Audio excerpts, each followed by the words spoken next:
Alright guys, back again, and I'm finally glad to talk about Return to Sleepaway Camp, which I finally found in the wild for really cheap.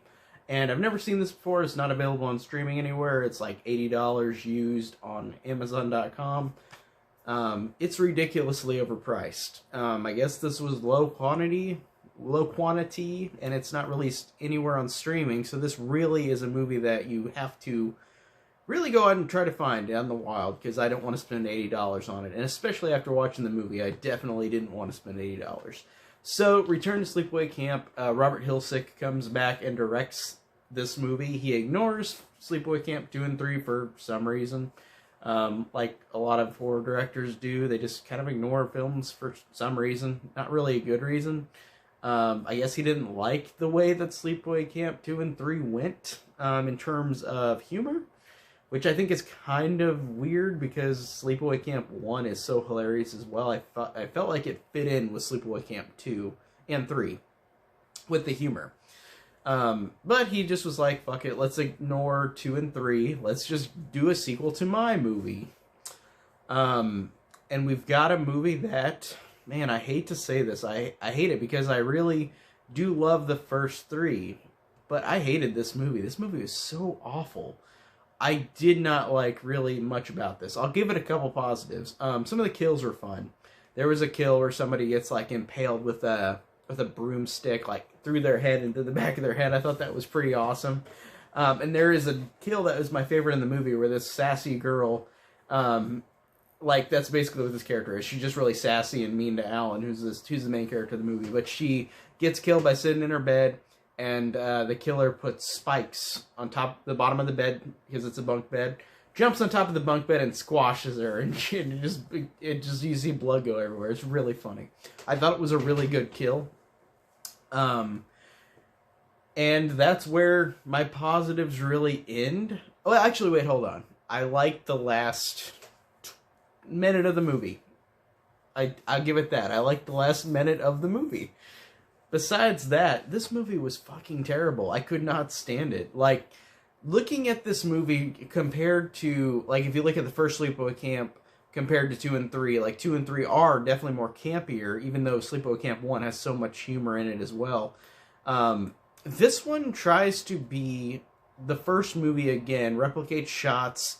It does a lot of things that are similar, like, plot points are very similar in this movie to the first movie, but the problem with it is that it knows it's trying to be so bad it's good. And I don't know why Robert Hiltzik did such a bad job in this one compared to the first one. Because the first one is so genuinely awesome. It's so fun. It's a great slasher. It's so entertaining. It's so hilarious. It's got great kills in it. This one, all I can say, has got a couple good kills. But really, the characters are just utterly annoying and not funny. They're so stupid and annoying. And to me, it's a movie that tries too hard, if that makes sense. Like, the first movie is just so unique in how wacky and strange and odd it is. And 2 and 3 are so campy black humor. But then this one is just trying to be extremely campy, but it knows it's campy. And I feel like that made the humor just so unfunny and so not good. And it's weird, because you've got a cast of people that return from the first movie. Like, you've got Ricky, and all he does is come back and say stuff like, oh, you guys, I'm not going to let you guys think that I did this, like killing people. Like, I'm going to stick around. And that's pretty much all he does towards the end of the movie.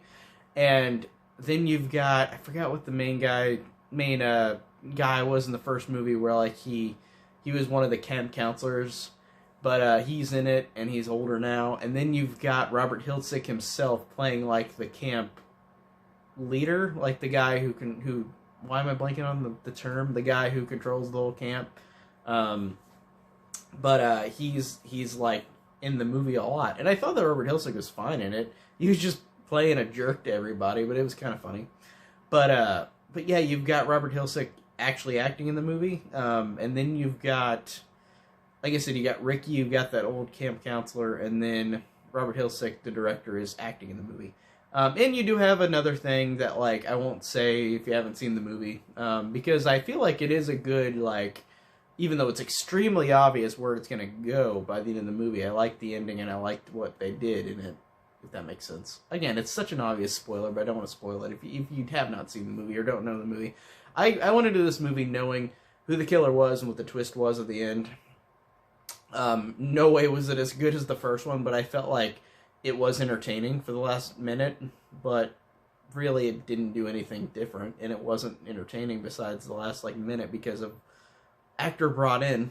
But you've got just a couple actors brought back, and like I said, it's really just they're there, and it's not really that interesting with these characters. They're not as fun as they were in the first movie, as opposed to say last one in the last couple minutes of the movie. But you've also got Isaac Hayes, which is so funny because I thought this said 2008, and Isaac Hayes, I thought it died in like 2006 or something like that, because I know in South Park he quit after they had that Scientology episode. I think that was like 2005. And then I think he died a year or two after that. But then I figured out that this movie probably was just put on the shelf for a long time, because it looks like it is not 2008. It looks like it's like earlier, like 2003, 2004-ish, just how it looks. And it's funny to see Isaac Hayes in this. It's awesome because Isaac Hayes was so cool, but yeah, he doesn't have a lot to do. He's in the movie like for a couple minutes. Honestly, it's weird. He's just kind of there as like the other cook. Like they had the cook in the first one, Robert Earl Jones, and then you have Isaac Hayes in this, which is cool, but he's not in it that much, really, at all. Like barely. He's just in a couple scenes and that's it. And he just kind of just does some funny Isaac Hayes things, but there's not much to that. It's just that's it. And then we've got a new addition in this film. We have the main character named Alan. And this character has got to be one of the worst main characters I've ever seen in a movie. He is this teenager who's just really smelly, and you can smell him on camera. Like, literally, like, you could look at him and be like, oh, he smells like dog shit. Like, this guy has, like, stained shirt. Like, it looks like he peed himself, or, like, just spilled food on himself.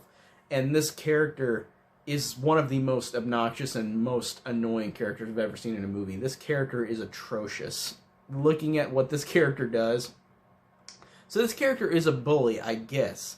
He bullies people around, but then everybody bullies him around, and he's a pussy about it, and he cries, and then he always tells the camp counselors, like, they're making fun of me. And I'm like, what? But he was set up to be a bully.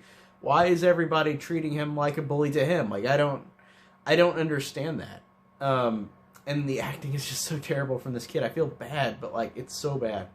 This kid actor. Like, I feel ashamed to say that, but man, I couldn't stand this main character. And he's just a creepy character, and it's trying to come off like, oh, is he the killer? And is he the new killer in this film? But it's so obvious that the movie's going to go in a route you're going to expect, and it doesn't. It's really, really dumb in just trying to say, oh, he might be the killer. He might be the killer because this annoying pussy-ass kid is, like, why would he be the killer? Like, I don't think that really is. It was not executed well in that way either, but he was one of the most annoying, obnoxious characters. All he did was scream, all he did was cry, all he did was make fun of people, and then all people made fun of him, and then he cried. And that was it. And it just was annoying and obnoxious, and I just could not stand this character. It was so utterly annoying and so bad.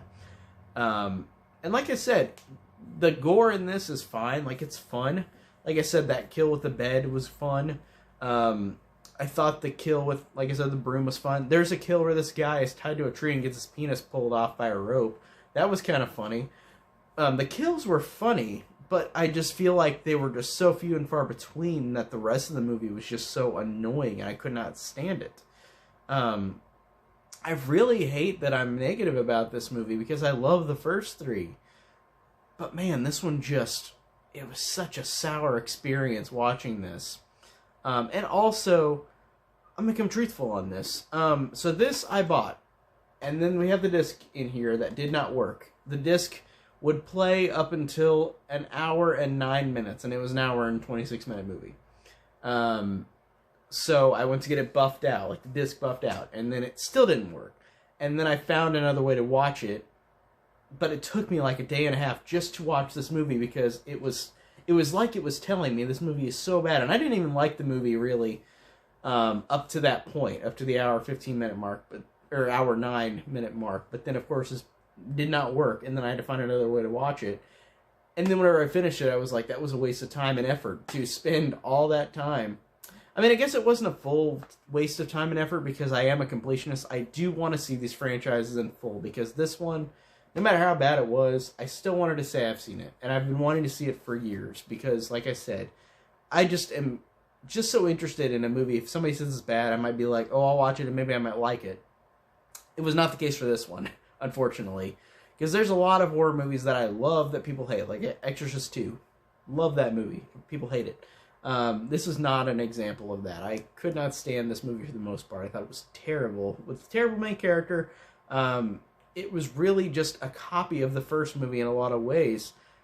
But it never felt genuine. Like, this movie always felt like it was trying to be over the top, but it was almost never funny, besides the kills. I felt like the kills were the only thing that I did like about it.